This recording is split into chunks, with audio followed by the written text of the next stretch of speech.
The Judiciary Committee will please come to order, a quorum being present. Without objection, the Chair is authorized to declare recess at any time.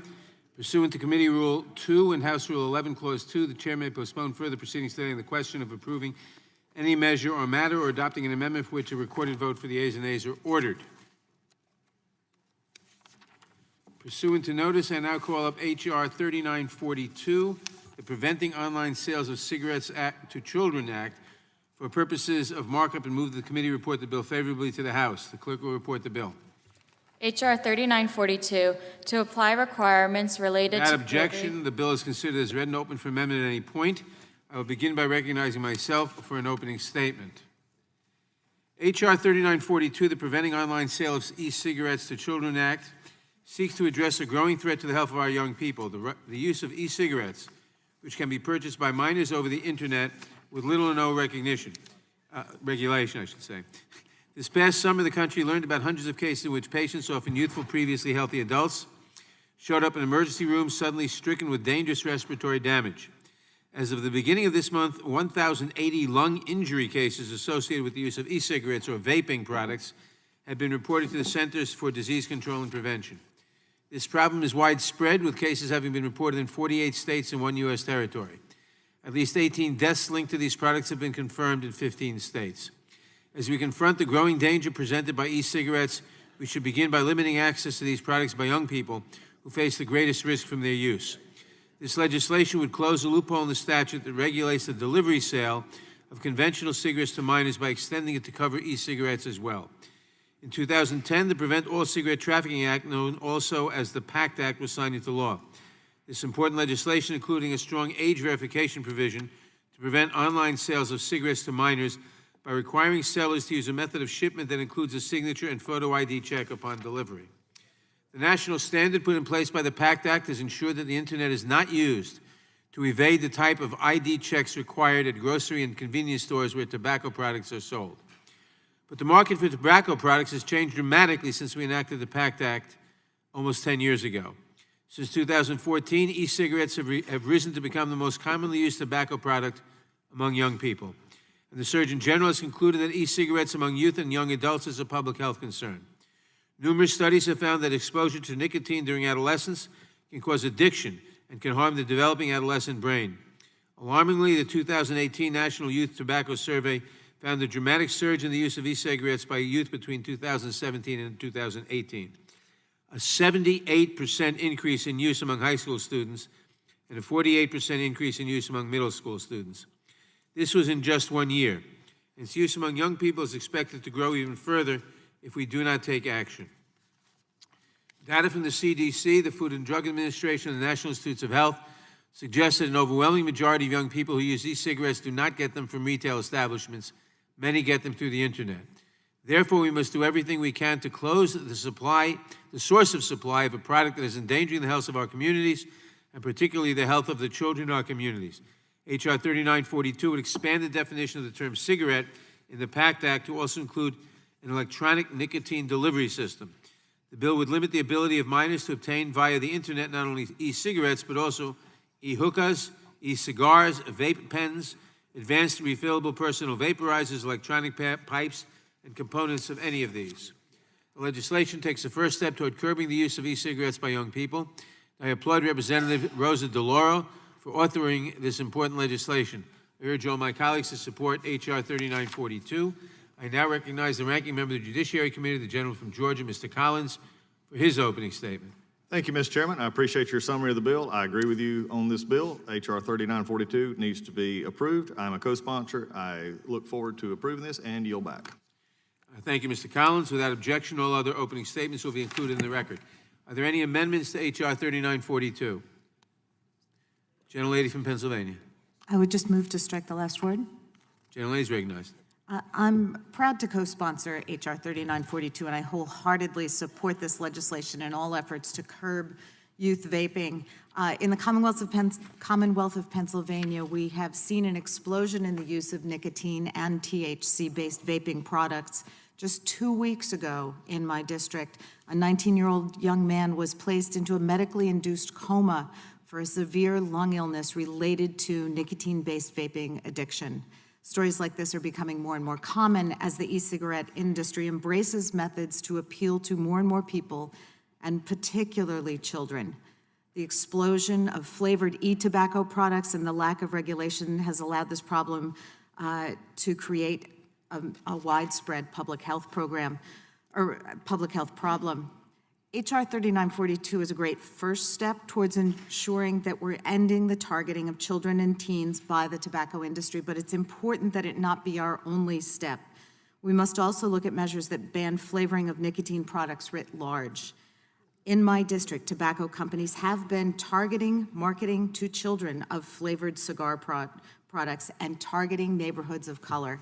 So I look forward to passage of this act and additional acts to end the targeting of children. Thank you. Are there any further amendments? For what purposes, gentlemen? Mr. Chair, I move to strike the last word. No, the gentleman from Pennsylvania. Thank you, Mr. Chairman. I ask unanimous consent that this letter from the National Association of Convenience Stores be entered into the record. Without objection. Thank you, Mr. Chairman. I'd like to thank Congresswoman DeLauro and my good friend Kelly Armstrong for introducing the Preventing Online Sales of E-Cigarettes to Children's Act. This is a critical effort to improve the health of our nation's teenagers, and their bipartisan work is commendable. Teen e-cigarette use has more than doubled since 2017. This is particularly concerning given the recent outbreak of lung injuries associated with e-cigarettes and vaping. As of last week, there were roughly 1,300 lung injury cases and 26 confirmed deaths, including one in my home state of Pennsylvania, which my colleague just referenced. In 2010, Congress passed the PACT Act to address the concerns about internet sales of cigarettes. The PACT Act required internet sellers of cigarettes to verify the age of the purchaser upon delivery and require internet cigarette retailers to collect and remit state and local sales taxes. It only makes sense that we apply the same rules to e-cigarettes. We can significantly cut down on youth access and address illicit online sales without affecting the law-abiding adults who use these products. Again, I'd like to commend Representatives DeLauro and Armstrong for introducing this critical bill, and I would urge my colleagues to support this act. I yield back the balance of my time. Gentleman yields back. For what purposes, gentlelady from California seek recognition? I move to strike the last word. Gentlelady is recognized. Thank you, Mr. Chair. I'm a co-sponsor of H.R. 3942, the Preventing Online Sales of E-Cigarettes to Children's Act, and I'm pleased that the committee is considering this important bill today. I join in applauding the gentlelady from Connecticut, Ms. DeLauro, for taking the lead on this issue and for introducing this bipartisan legislation. As my colleagues before me have described, this bill is designed to address a very serious public health crisis in our country, one which tragically is affecting our children. I'm obviously concerned about our children because what I believe the industry is doing is they are recruiting and developing a new generation of smokers, because otherwise, why would you have e-liquids that are fruit, bubble gum, or even cotton candy flavors? I think the whole vaping industry is interesting because it seems to me that it is a new way that the tobacco industry has found to bypass restrictions that were imposed many years ago. For example, the tobacco industry agreed not to market products to children. The tobacco industry was essentially kicked off of TV in terms of TV advertising, and now we see they have found another way to increase the number of people that smoke. California was on the front lines of restricting smoking, and the world was supposed to end, businesses were going to go under, everything was going to happen. And what has happened, though, is that smoking has gone down dramatically in the state of California and around the country. And I think that what is happening with e-cigarettes is just another way to come at promoting addiction. So I support this legislation and believe it will play an important role in addressing the crisis. In 2010, Congress extended the Jenkins Act to regulate the delivery sales of tobacco products over the internet through the Prevent All Cigarette Trafficking Act, or PACT. Among other things, the PAC curbed internet sales of cigarettes to underage people by requiring that delivery agents check identification in person in the delivery of the product. H.R. 3942 amends current law to curb the online sales of e-cigarettes to minors. Amending current law to extend these protections is the right thing to do, and I urge my colleagues to support the bill. In addition, because I might not be present when we consider H.R. 886, the Veteran Treatment Court Coordination Act, I also want to now express my support for that bill.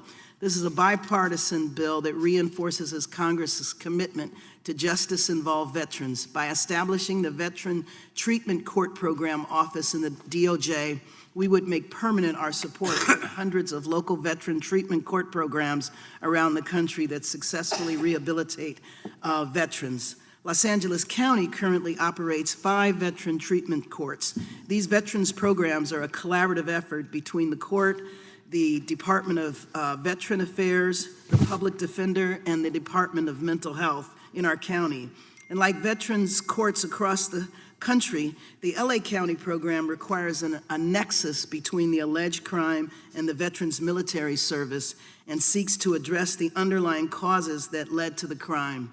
The LA program's rehabilitative program is robust and rigorous, and justice-involved veterans charged with a felony or serious misdemeanor undertake a minimum 18-month intensive treatment program. While it's not unique to Los Angeles veteran courts programs, one element of my hometown program deserves particular attention. The Los Angeles courts have established a partnership with community organizations that support veterans during and after the formal court program. These organizations are many, and for so many veterans court participants, the community partners provide a low-cost or no-cost network for veteran court participants and provide long-term post-program support. I'm proud to support these local important efforts, and I support this bill and will assist those programs around the country. And I urge my colleagues to join me in supporting the bill. The gentlelady yields back. For what purpose does the gentleman from California seek recognition? Sir Chair, I move to strike the last word. The gentleman is recognized. Thank you, Mr. Chair, for the timely markup of H.R. 3942. And I also appreciate my colleague, Congresswoman DeLauro, for introducing this bipartisan piece of legislation, of which I am an original co-sponsor. According to the Center of Disease Control and Prevention, about 3 million high school students used e-cigarettes last year. That's a 78% increase since 2017. And as the number of children and teenagers using e-cigarettes increases, I'm very concerned about the accessibility of these products online. And by requiring in-person age verification upon delivery of online purchases of e-cigarette products, the bill will help curb or address the purchase and use of e-cigarettes by minors. Again, I thank the gentlewoman for introducing this legislation, and I yield back. Gentleman yields back. For what purpose does the gentlelady from Florida seek recognition? Mr. Chairman, I move to strike the last word. Gentlelady is recognized. Thank you, Mr. Chairman, for holding such an important markup today. And I also want to thank Representative DeLauro for introducing this bill and supporting this issue. The spread of e-cigarettes is a public health crisis. Between 2017 and 2019, e-cigarette use has increased by 135% among high school students. Now more than 25% of high school students vape or use e-cigarettes. This epidemic is even reaching younger children. We know there are reports that children as young as 12 years old are vaping, and several deaths have been linked to the use of e-cigarettes. This causes great harm, and it affects brain development. In my home state of Florida alone, the Campaign for Tobacco-Free Kids estimates that approximately 5,600 children under the age of 18 become new daily smokers each year. After years of anti-smoking campaign, e-cigarettes are blamed for the increase in tobacco use. And I think that as adults, we understand that using e-cigarettes at a young age is dangerous. It makes it much more likely that these kids will use tobacco for the rest of their lives. For years now, e-cigarette companies have gotten off very easily with absolutely no consequence. They have been marketing directly to our children with flavors like gummy bear, fruity cereal, and cotton candy. They are clearly marketing and aimed at kids to make these products also readily available online. They can be easily purchased online without any real verification that the person buying the e-cigarette is over the age of 18.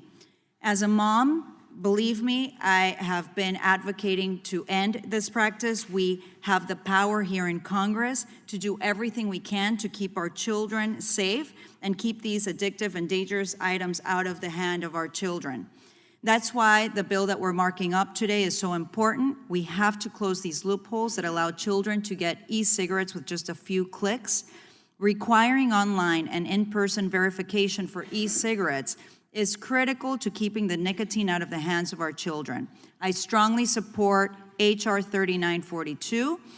We must protect the health of our nation's children.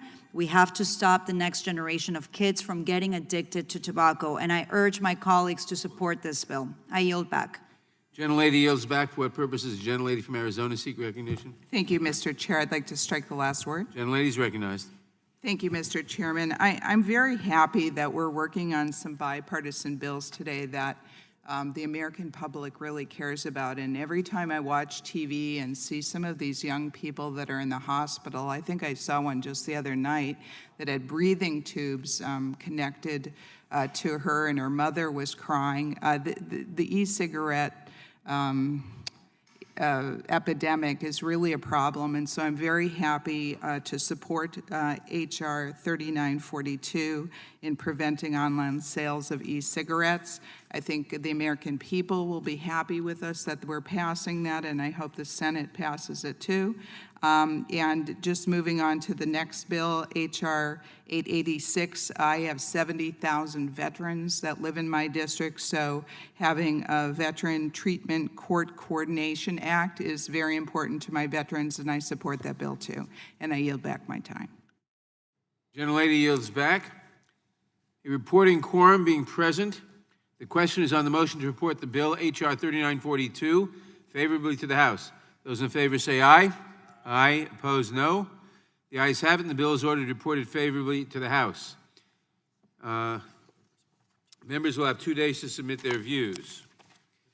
Pursuant to notice, I now call up H.R. 886, the Veteran Treatment Court Coordination Act of 2019 for purposes of markup, and move that the committee report the bill favorably to the House. The clerk will report the bill.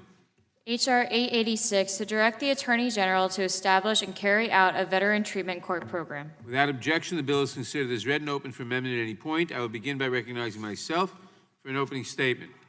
H.R. 886, the Veteran Court Coordination Act, is bipartisan legislation that would help fulfill our responsibilities to this nation's veterans, particularly those who have service-connected mental health disabilities and who have become involved in the criminal justice system. It would establish a Veterans Treatment Court Program Office in the Department of Justice to support the hundreds of local Veterans Treatment Court programs around the country that successfully rehabilitate veterans, providing services tailored to their unique needs. Veterans Treatment Courts allow veterans charged with certain crimes attributed to physical or mental issues connected with their military service to receive court-supervised comprehensive treatment provided by the Department of Veterans Affairs and community organizations. For its part, the VA provides specialized support to veteran courts by providing services and a trained consultant who serves on the Veterans Court treatment team, coordinates the provision of health care services, answers questions posed by the court, and assists the legal teams.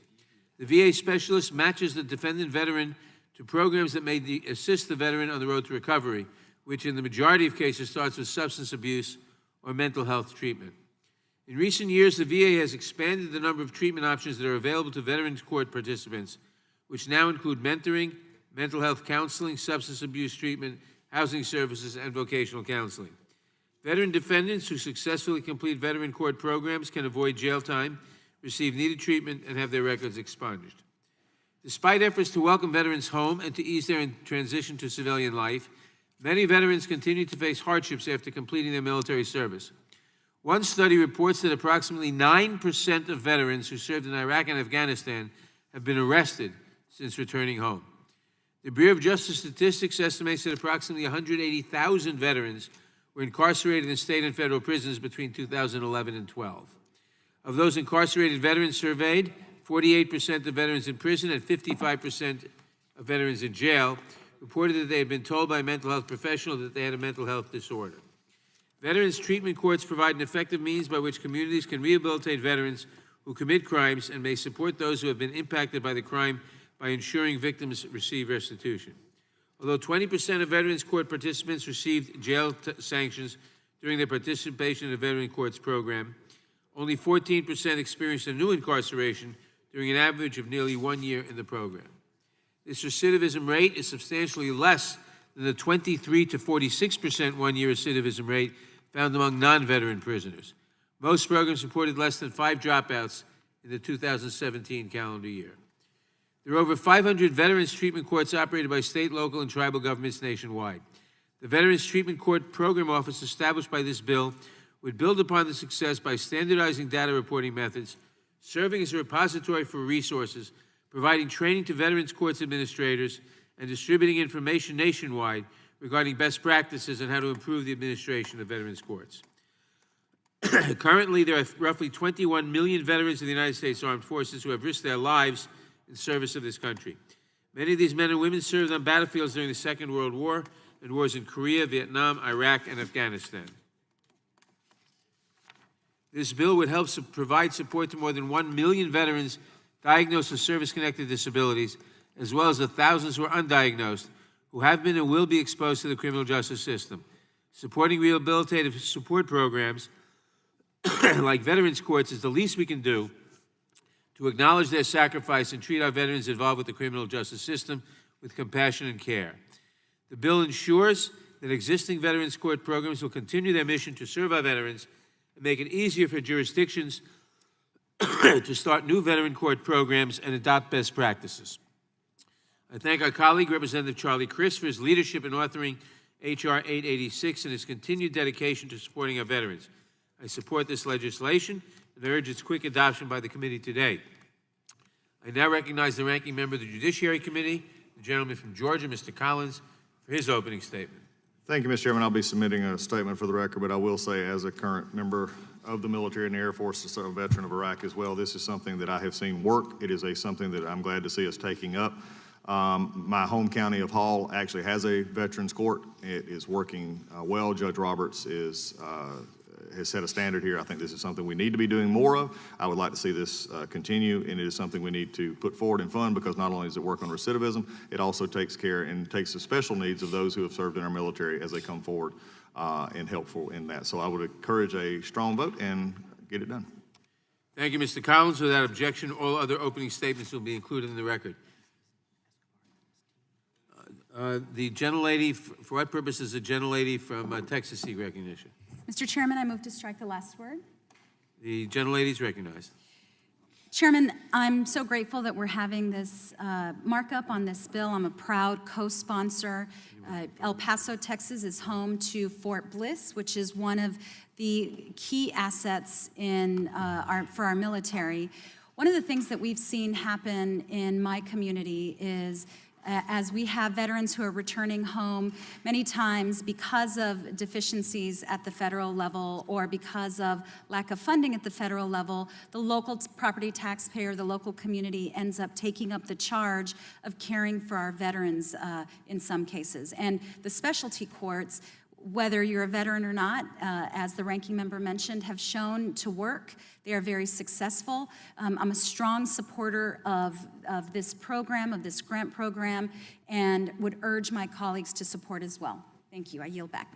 Gentlelady yields back. For what purpose does the gentleman from Florida seek recognition? Move to strike the last word. Gentleman is recognized. Thank you, Mr. Chairman, and as a member of Congress who represents a district that has among the highest concentration of veterans, I'm very grateful to the bipartisan leadership that has brought this bill forward. And this legislation demonstrates how our great federalist system works best. States across our great country have established veterans courts. They've reduced recidivism. They've acknowledged the unique experience that folks who serve in our military have and the unique challenges that can present when they interact with the criminal justice system. In Florida, I was honored to be one of the sponsors of the legislation that set up veterans court pilot programs and that ultimately set up veteran courts statewide. I want to specifically thank a judge from my district, Judge T. Patterson Maney, who wore the uniform, who went downrange, who was awarded a Purple Heart and then came back to my district to make as his mission in life service to our veterans and the establishment of these veterans courts. And now that our states have done the right thing, they've innovated, they've developed winning strategies to reduce recidivism, it is only appropriate that here in the Congress we would recognize the federal government's role in continuing to care for our veterans. As we look across the recruitment spectrum, and this is work I do on the Armed Services Committee, we continue to see that we have a lot to do to recruit excellent young patriots into military service. And the more we're able to care for our veterans, the more we're able to establish a specialized experience as veterans interact with different elements of the government, the more I think we're able to make that an attractive life choice for people. I would be remiss, though, if in the conversation about the unique experience of veterans, we did not recognize the unique toll that is placed on military communities and on military families when our nation engages in endless, unfocused, unconstitutional, undeclared wars.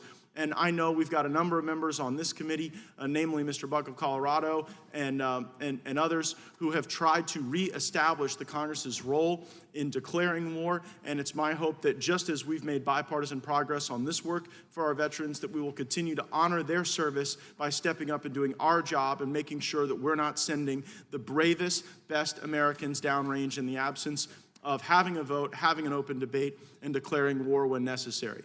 The blood of our bravest patriots is America's most sacred currency, and it should only be spent when absolutely necessary. I thank my colleagues for their work on this bill, and I yield back. The gentleman yields back. The gentleman, for what purpose does the gentleman from Pennsylvania seek recognition? I move to strike the last word. Gentlelady is recognized. Thank you, Mr. Chairman. I, too, speak in support of H.R. 886, the Veteran Treatment Court Coordination Act of 2019. We've seen in Pennsylvania and in my district in particular, in Montgomery County, the effectiveness of veterans treatment courts and statewide, frankly, in Pennsylvania. So I give credit to the judges who came up with these somewhat pilot programs to provide resources for vets who are charged with nonviolent crimes, including providing counseling and support services to transition into civilian life. What this bill does that is so worthy is it will permanently establish a grant program office in the Department of Justice to administer these veteran court grants and award them to state governments. It's a common sense bipartisan bill that will help our veterans get the necessary resources they need and they deserve. I thank Rep. Chris for introducing it. I'm so pleased to support this bill, and I yield the remainder of my time. Yield? I will. Thank you. I thank the gentlelady for yielding. I just want to add, likewise, my appreciation to the chairpersons and ranking members of the committee. I have a very large number of veterans in the state of Texas and in the 18th Congressional District. We have the Veterans Hospital, Veterans Affairs. We face a lot of exposure as it relates to veterans who are homeless. Many of them, because they have run into the wrong side of the law because of experiences that they've had in war or in the service. And I've found that the veterans courts having a particular sensitivity to the service that has been rendered, but also to the predicament that these veterans may find themselves in, provides a whole new door of opportunity for rescue, recovery, restoration. Although they have committed a crime, and there is the attempt to find the right kind of punishment because they're not above the law, it is a recognition that they put on the uniform unselfishly and that they serve this nation, and how best can we provide a justice system that allows for them to have restoration. This is an excellent idea, and I appreciate the fact that we in the federal government are giving an additional hand of affirmation of this system, and I congratulate the sponsors of this legislation. I thank the gentlelady for yielding, and I yield back to the gentlelady. Or I yield back. Gentlelady yields back. Does anyone else seek recognition? Sure. Gentleman from California. For what purpose does the gentleman seek recognition? Strike the last word. Gentleman is recognized. Mr. Chairman, I am very sympathetic of the objective of this bill and of the, and certainly recognize the unique sacrifices that our veterans make. But I hope that someone can explain to me how this concept of a separate court for veterans comports with our fundamental concepts of equal justice under law. I mean, any judge and any jury will take into account the unique circumstances of a veteran defendant, but operating different courts for different classes of defendants, I'm afraid, starts us down a slippery slope, and I'm hoping one of the proponents can disabuse me of this concern. I mean, are we in the future going to have women's courts or first responder courts or transgender courts? Equal justice under law is a bedrock principle of a free society, and I am concerned that this is a precedent that will undermine that bedrock of our judicial system.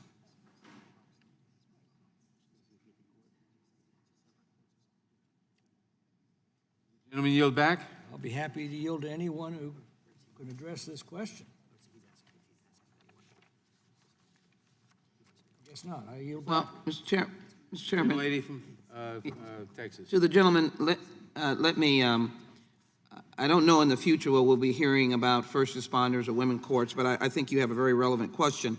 I can tell you how it has been utilized. There's something about the impact of war on these veterans that a court that has the immediate tools that leads to something more than a life of crime. I will tell you what we utilize in the local communities: the access to mental health, the reducing recidivism, criminal recidivism, improving the long-term mental health recovery and community reintegration, reducing jail time, and resolving, in the instance of local government, felony charges related primarily to mental health. So, one, there are a lot of veterans. Two, they have unique circumstances. And three, I think part of it, not to ignore the crime that was committed, is an idea of restoration and to end the recidivism. So you've got a combat veteran in your court, may not get the attention with a heavy docket that would allow them to get services and to stop the recidivism and to get their life equal to the service that they gave to their nation. Reclaiming my time, I understand that, but different veterans, of course, have different experiences. There's a big difference. I'm reclaiming my time. Would the gentleman yield? In just a moment, I'd like to respond to what was said. Different veterans have different experiences. A big difference between being in a typing pool at the Pentagon and being in combat in Afghanistan. Furthermore, I think that many first responders would claim traumatic injuries from the psychological injuries from the terrible disasters that they've had to confront. From what we've heard from this committee, transgender people complain of great pressures on them.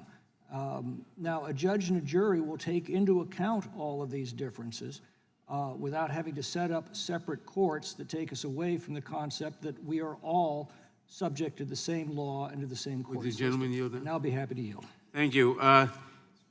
It's an interesting question, but it's not the question for this bill, frankly. Those courts are already set up. This bill does not establish any new courts.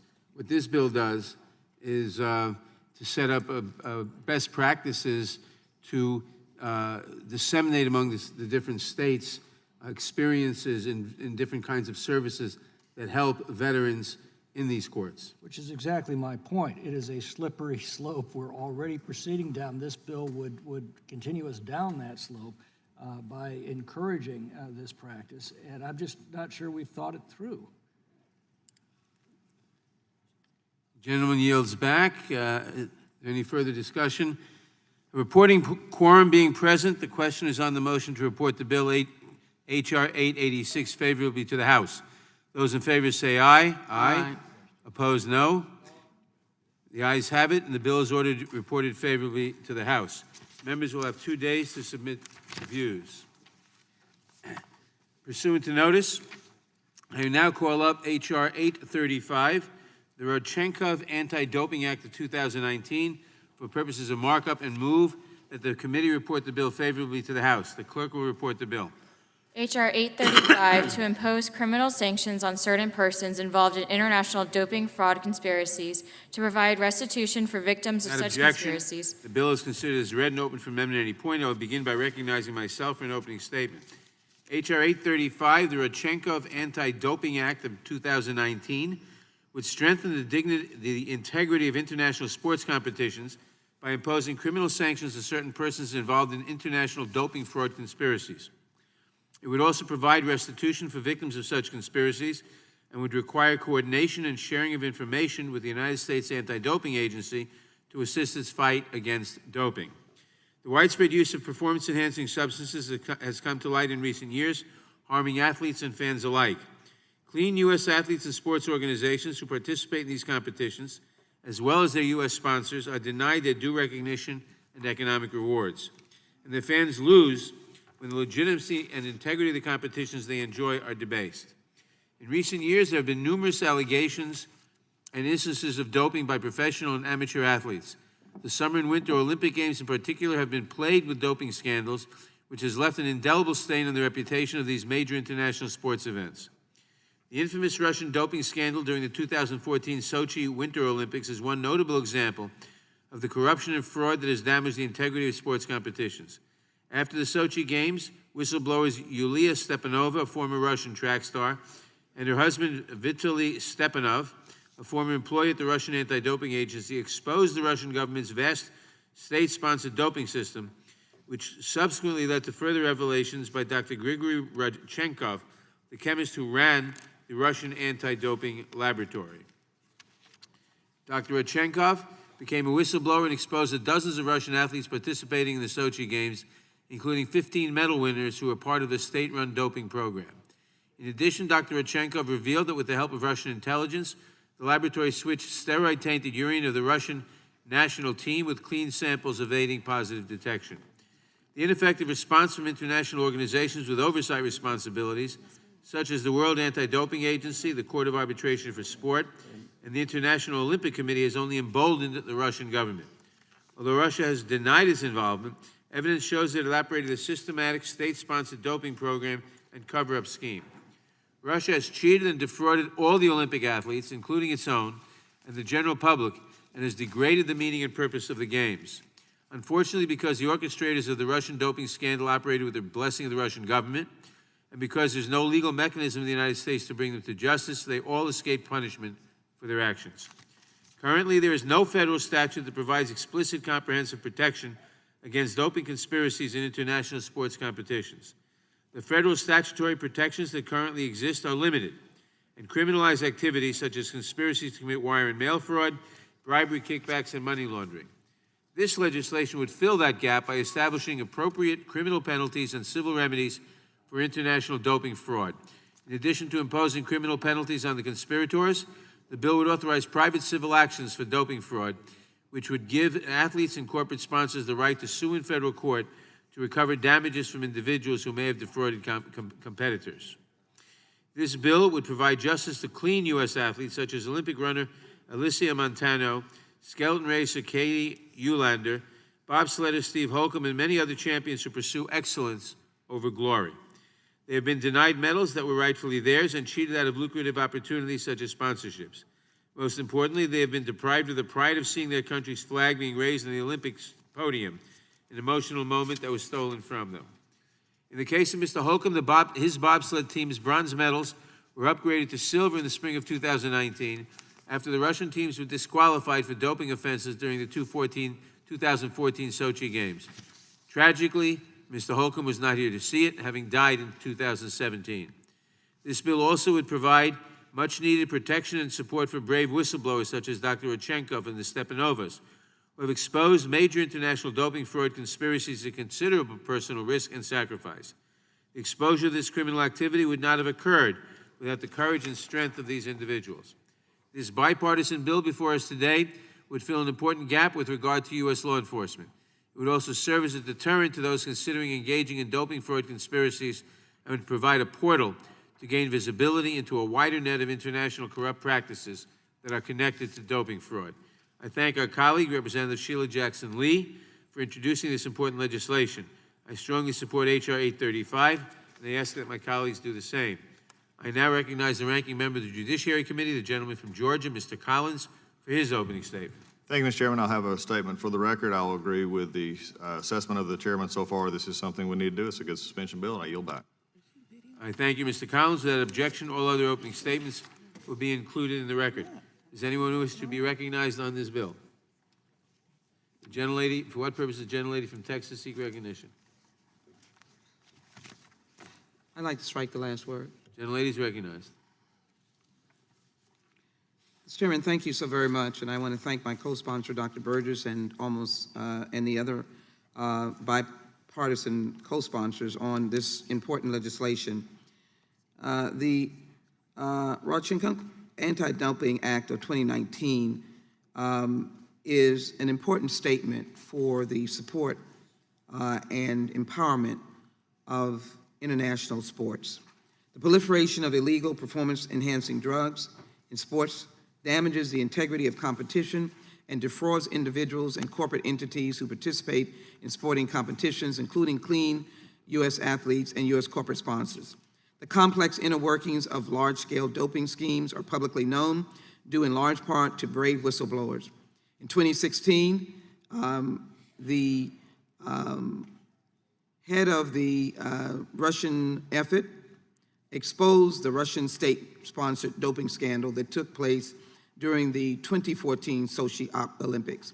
By deceiving international anti-doping authorities and swapping athletes' samples, Russian officials cheated U.S. athletes out of Olympic glory and U.S. corporations out of honest sponsorships. These corrupt officials used bribes and illicit payments, sometimes through U.S. financial institutions, to commit this fraud. The masterminds behind the operation escaped any punitive repercussions for their actions because there was no legal arm to bring them to justice in the U.S. courts. To ensure that victims of doping fraud receive the justice, we introduced the RADA Act. Specifically, the bill establishes criminal penalties for knowingly manufacturing, distributing, and using PEDs. This section applies to all major international competitions in which U.S. athletes or U.S. entities participate, so that international fraud against Americans will not go unpunished. Establish a private civil right of action for doping, giving clean athletes and defrauded corporations and entities the opportunity to pursue civil action against deceptive competition and protect whistleblowers from retaliation to ensure that intimidation tactics will not be tolerated against those who do the right thing and expose fraudulent schemes. The exposure of this fraud was subject to enormous abuse in Russia and sought help from everyone outside of Russia, including the Helsinki Commission, which he testified in front of in the last year. Whistleblowers will also have a private right of action if they receive injuries for their exposure. This act comes at a crucial time for the international fight against doping in sport and is supported by the U.S. Helsinki Commission. The Russian doping fraud scandal shook the very foundations of the global anti-doping system, and the problems show no sign of stopping. Most recently, at the Nordic World Ski Championships, yet another doping ring was uncovered. Greater deterrents are needed. The ultimate victims of doping fraud are clean athletes and also those who love and view the competition. There are countless examples of U.S. athletes who've been defrauded by international dope frauds. These athletes are deprived of Olympic glory, which they worked many years from. Just 2 days ago, on October 14, 2019, the New York Times reported that, as suspected, Russia made thousands of changes to the drug test results of an unspecified number of its athletes. The head of the country's own anti-doping agency said this week, confirming the suspicions of global officials who are considering severe penalties against Russian sports programs. Finally, this act is fully compatible with the UNESCO Convention Against Doping in Sport and the World Anti-Doping Code, greatly enhances the fight against doping by creating additional legal tools to help guard against the type of behavior discovered in the Russian doping scandal.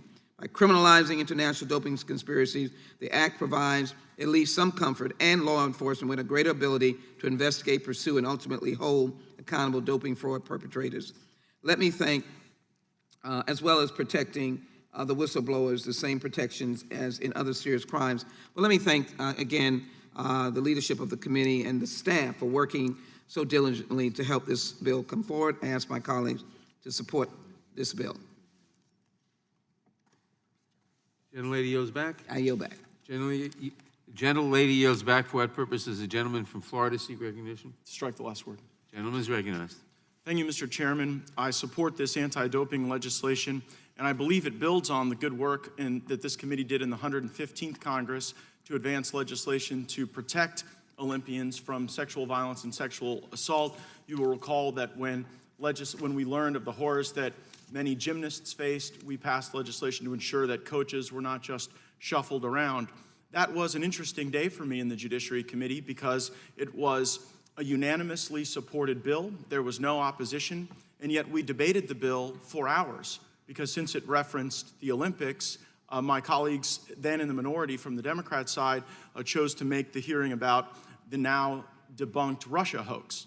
And so it seems only appropriate in discussion of this that I might be able to raise some questions, concerns, and maybe a grievance or two about the current Ukraine sequel to the Russia hoax that we are dealing with. Mr. Chairman, it was this week that following the instruction and the words that you had given about our committee's participation and involvement in the impeachment inquiry, that I sought to participate in the questioning and at least observe the questioning that was done by the House Intelligence Committee. And I based that on your words, Mr. Chairman. It was Thursday, September 12th, 2019, that you said, this committee, and by this committee, I assume you meant the Judiciary Committee, which you lead and which I serve on, this committee is engaged in an investigation that will allow us to determine whether to recommend articles of impeachment with respect to President Trump. Some call this process an impeachment inquiry. Some call it an impeachment investigation. There is no legal difference between these terms, and I no longer care to argue about the nomenclature. I took the chairman at his word that when he said this committee was engaged in an investigation, that this committee would, be able to participate in it. It was some days later, following the statement by the chairman, that the Speaker of the House, Nancy Pelosi, endorsed an impeachment inquiry into the President of the United States. I guess now I'm a bit flummoxed because seeking only to be involved in a process that could potentially overturn the results of an election, that could potentially be really a slap in the face to the American people who voted for and elected President Trump, I at least wanted to know what questions were being asked and what answers were being provided, being that the investigation was launched in this committee. I also take some note of history. During modern history, it has been the Judiciary Committee that is largely engaged in the impeachment process and undertaken that labor. Now, I know there are other circumstances where select committees have been established, and in fact, there are rules for select committees that would allow all members of the House to observe the proceedings of a select committee. It appears that Speaker Pelosi has reshuffled, I should say, the legislative deck to try to obtain an outcome that she could not obtain in this committee. It's noteworthy that after, more than a year of the current Democratic majority, not much had been accomplished in this committee to increase the fervor for impeachment in our country. When Robert Mueller was brought forward, many said that it would be a watershed moment. It would lead everyone to clamor for impeachment. The reality was it was sort of a nothing burger. It was a dud of a hearing, and if anything, the American people were concerned that Robert Mueller didn't view the Russian and Ukrainian efforts to pollute our elections with misinformation as within his purview, despite the fact that he'd been given this broad authority to observe and analyze potential election interference. And so I guess the question is, if Russian and Ukrainian efforts to lie about our president and pollute the electorate aren't in the purview of Robert Mueller, and if the investigation launched by this committee is no longer in the purview of this committee, what are we to think about our role moving forward? And will the chairman, on behalf of all members of the committee, in the majority and in the majority, on behalf of the rich history of the Judiciary Committee, on behalf of the historical significance of, I believe, this being the oldest committee in the Congress, will the chairman attempt to re-legitimize the work of the Judiciary Committee and insist that since it is the Judiciary Committee that has jurisdiction over impeachment, that we might at least be allowed to observe the proceedings? I ask the question in all due respect, and I would yield to the chairman if he would care to offer a thought. Does the gentleman yield back? Yes, sir. Gentleman yields back. Are there any amendments to the bill? I have an amendment at the desk. Gentlelady from Texas is recognized. The clerk will report her amendment. Amendment to H.R. 835, offered by Ms. Jackson Lee. Page 2, strike line 4 of all the follows through line 14. As read. Ask unanimous consent that the amendment be considered as read. Without objection, the gentlelady is recognized in support of her amendment. Thank you, Mr. Chairman. I offer this technical amendment to H.R. 835, which will first remove the findings section in the underlying bill. We will include the relevant information in the committee's report, but this will streamline the bill to focus on the substance of the offense. Second, the amendment enhances the definition of major international sport competition to now include those that are governed by the anti-doping rules and principles of the World Anti-Doping Code. Third, the amendment further clarifies that any property used or intended to be used in the commission of the specified offense herein may be criminally forfeited to the United States and provides more specificity for these procedures. And lastly, this amendment will allow for the information sharing between the United States and the U.S. Anti-Doping Agency as outlined in this bill, except in cases where the integrity of a criminal investigation would be affected. The amendment strengthens this bill, and I ask my colleagues to support it. In the concluding remarks, I do want to emphasize what Chairman Nadler said, and that I mentioned, and that is America loves her sports. She loves her athletes, professional and amateur. The Olympics is one of the most unifying and nationalistic, in a good way, efforts at supporting our outstanding young people. Our young people work for years of sacrifice by their families to get where they are, only to be confronted by something as dastardly as a doping scandal.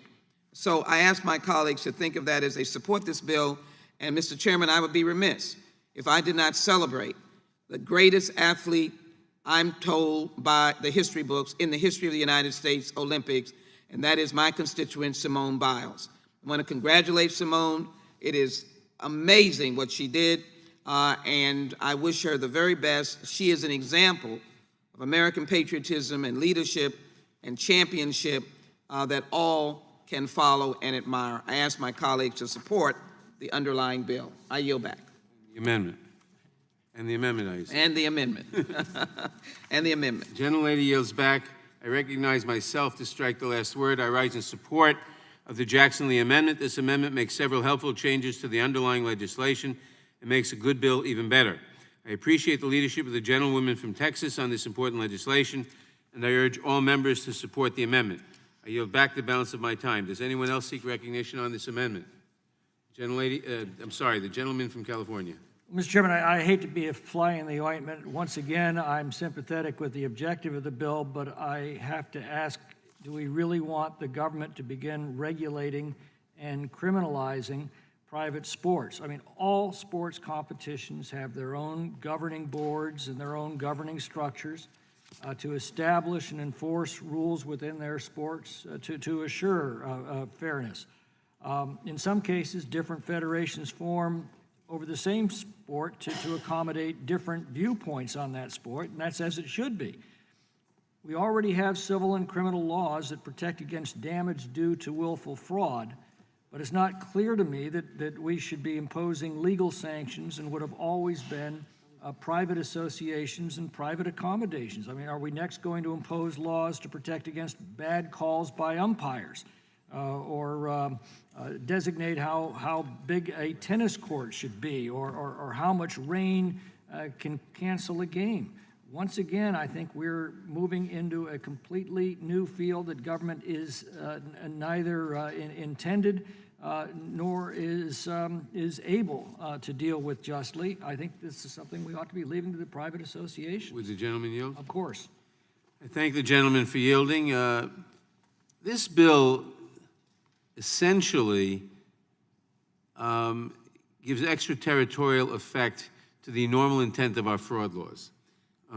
What we have here in the doping stuff are people committing fraud under state aegis sometimes, but people committing fraud and defrauding Americans and others, but Americans in this instance, of their rightful recognition, of commercial opportunities, and all sorts of things that flow from that. This simply is allowing the application of our fraud, or the equivalent of our fraud laws, where something has extraterritorial origin.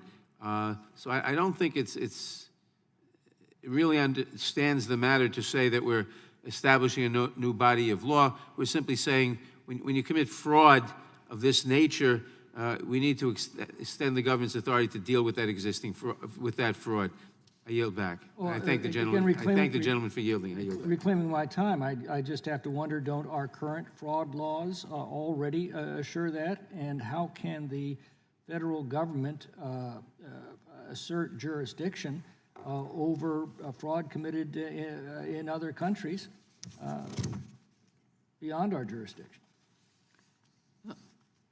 The gentlelady from Texas. I thank the gentleman for his concern. We're exerting jurisdiction over U.S. citizens who have been impacted by the doping scandal. That's what happened to our athletes.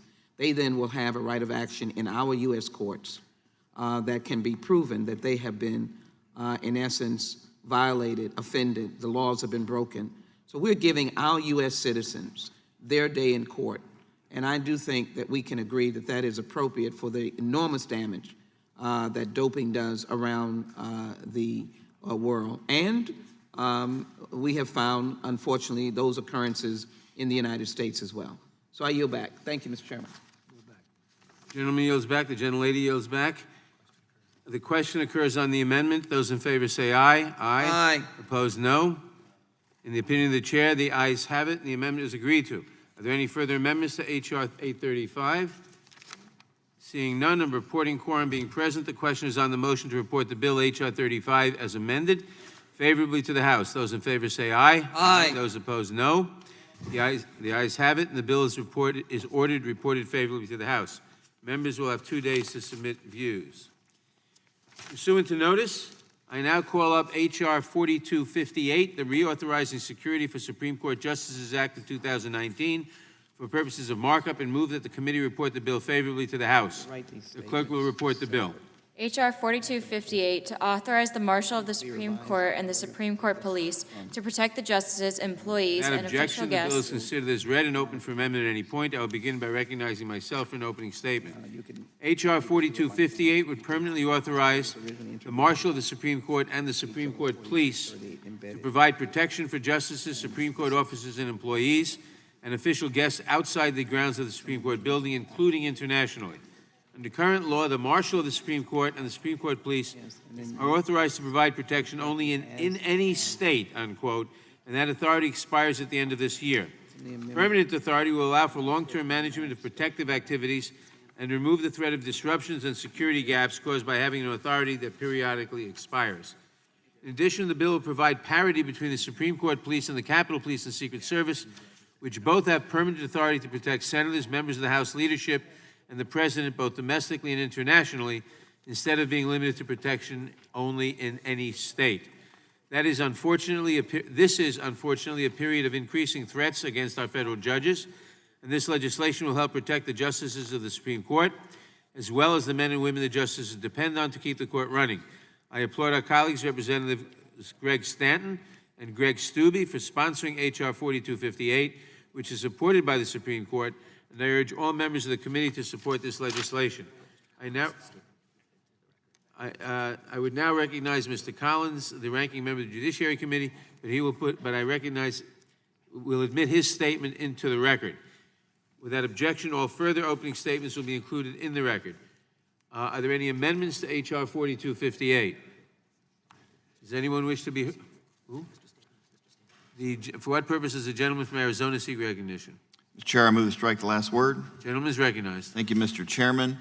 As you noted, since 1982, the Supreme Court Police has had permanent authority to protect the justices on the court's ground. However, the authority to protect them outside the grounds is temporary and has needed to be reauthorized every few years, most recently in 2013. The current authorization is set to expire on December 29th of this year. Given that deadline and the fact that potential threats against the justices have increased in recent years, I'm happy to see Judiciary Committee markup H.R. 4258, a bipartisan bill that will provide permanent authority to protect the justices outside of the Supreme Court grounds.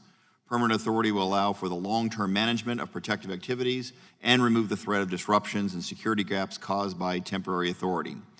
Supreme Court justices sit on the bench of the highest court in the land, and like members of the House leadership, senators, and the President, They should always be protected regardless of where they happen to be. And I want to thank Congressman Stubbe for joining me in support of the legislation. I hope to see H.R. 4258 move to the House floor as swiftly as possible. I yield back. Gentleman yields back. Does anyone else seek recognition? The gentleman from Florida, for what purpose does the gentleman from Florida seek recognition? Thank you, Mr. Chair. Move to strike the last word. Gentleman is recognized. Thank you, Mr. Chair. Today, I urge my colleagues to support H.R. 4258, the Reauthorization Security for Supreme Court Justices Act of 2019. I'm proud to be the lead Republican co-sponsor of this vital legislation to permanently authorize the Marshal of the Supreme Court and the Supreme Court Police to provide protection for justices, Supreme Court officers and employees, and official guests outside the grounds of the Supreme Court building, including internationally. Much like threats against lawmakers, threats against Supreme Court justices have increased in recent years and are on track to exceed a record-breaking number reported in 2018. We must do our part here in Congress to ensure that our Supreme Court justices receive adequate protection. Current law authorizes Supreme Court police to protect justices. However, the authority to protect them outside of Supreme Court grounds is temporary and set to expire at the end of this year. This bill would allow for permanent authority and ensure long-term management of protective activities and remove the threat of disruptions and security gaps. It also clarifies that protection for the justices outside of the United States is included should the need arise. For decades, Congress has renewed the Supreme Court Police's authority to offer protections off grounds in a bipartisan manner. Most recently, in 2013, this bipartisan bill would continue our long history of protecting those who have committed their lives to public service in our nation's high court. I urge my colleagues to support this bill, and I thank my Democratic colleague. It's the Greg and Greg bill on here. I thank my Democratic colleague and working together to ensure that our justices in the Supreme Court are protected, and I yield back. Gentleman yields back. A reporting quorum being present. The question is on the motion to report the Greg and Greg bill, H.R. 4258, favorably to the House. Those in favor say aye. Aye. Opposed, no. The ayes have it, and the bill is ordered reported favorably to the House. Members will have 2 days to submit views. Pursuant to notice, I now call up H.R. 3713 to amend Title 28 United States Code, provide an additional place for holding court for the Western District of Washington and for other purposes. For purposes of markup, and move that the committee report the bill favorably to the House. The clerk will report the bill. H.R. 3713 to amend Title 28 United States Code, provide an additional place for holding court for the Western District of Washington and for Without other objection, purposes. the bill is considered as read and open for amendment at any point. I will begin by recognizing myself for an opening statement. H.R. 3713 would amend current law to add Mount Vernon as a location where court shall be held in the Western District of Washington. The bill would substantially reduce the time to travel to Federal Central Violations Bureau proceedings, which handles tickets issued on federal property and payments for petty offenses committed on federal property for residents of Skagit Island and Snohomish counties. H.R. 3713 is supported by the judges, the United States Attorney, and the Federal Public Defender of the Western District of Washington, the U.S. Marshal Service, the Skagit County Bar Association, and the Whatcom County Bar Association. I applaud Representatives Susan Delbene and Rick Larson for sponsoring this bill and for working with the Chief Judge of the Western District of Washington to ensure that the bill reflects the input and support of a wide range of stakeholders, including the federal defender. I urge my colleagues to support H.R. 3713. The gentleman from Georgia, the ranking member of the committee, will submit his statement for the record, and it is admitted to the record. Without objection, all other opening statements will be included in the record. Does anyone seek recognition on this bill? For what purpose does the gentlelady from Texas seek recognition?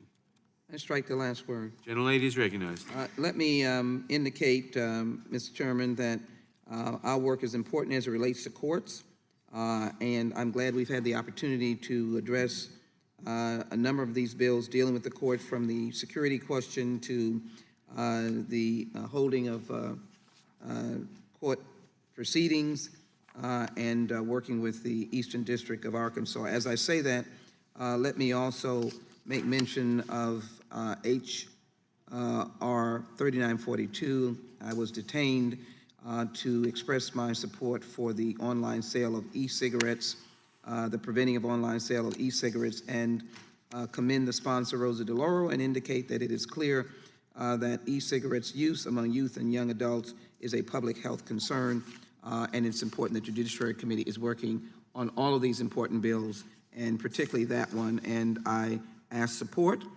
for the underlying bill, and I yield back. Gentlelady yields back. A reporting quorum being present, the question is on the motion to report the bill H.R. 3713 favorably to the House. Those in favor say aye. Aye. Those opposed, no. The ayes have it, and the bill is ordered reported favorably to the House. Members will have 2 days to submit views.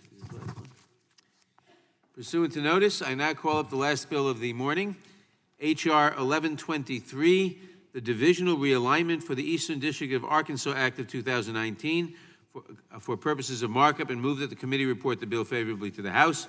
The clerk will report the bill. H.R. 1123, to amend Title 28 United States Code to modify the composition of the Eastern Judicial District of Arkansas and for other purposes. Without objection, the bill is considered as read and open for amendment at any point. I will begin by recognizing myself for an opening statement. H.R. 1123 would amend current law to reduce the number of operating divisions in the Eastern District of Arkansas from 5 to 3. The bill was prompted by the closure in 2017 of the only federal courthouses in 2 of the divisions. The 3 new divisions created by H.R. 1123 would align with the 3 remaining courthouses in that district. The new divisional lines are based on caseload history and travel times to the remaining courthouses. H.R. 1123 is supported by the Judicial Conference, the Judicial Council of the United States Court of Appeals for the 8th Circuit, and the Chief Judge of the Eastern District of Arkansas. I thank Representative Rick Crawford for sponsoring H.R. 1123, which is co-sponsored by the entire Arkansas House delegation, and I urge my colleagues to support this legislation.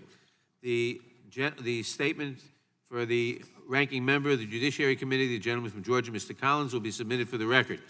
Without objection, all other opening statements will be included in the record. Does anyone seek recognition on this bill? A reporting quorum being present, the question is on the motion to report the bill H.R. 1123 favorably to the House. Those in favor say aye. Aye. Those opposed, no. The ayes have it, and the bill is ordered reported favorably to the House. Members will have 2 days to submit views. This concludes our business for today.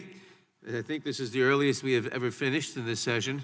Thanks to all of our members for attending. Without objection, the markup is adjourned.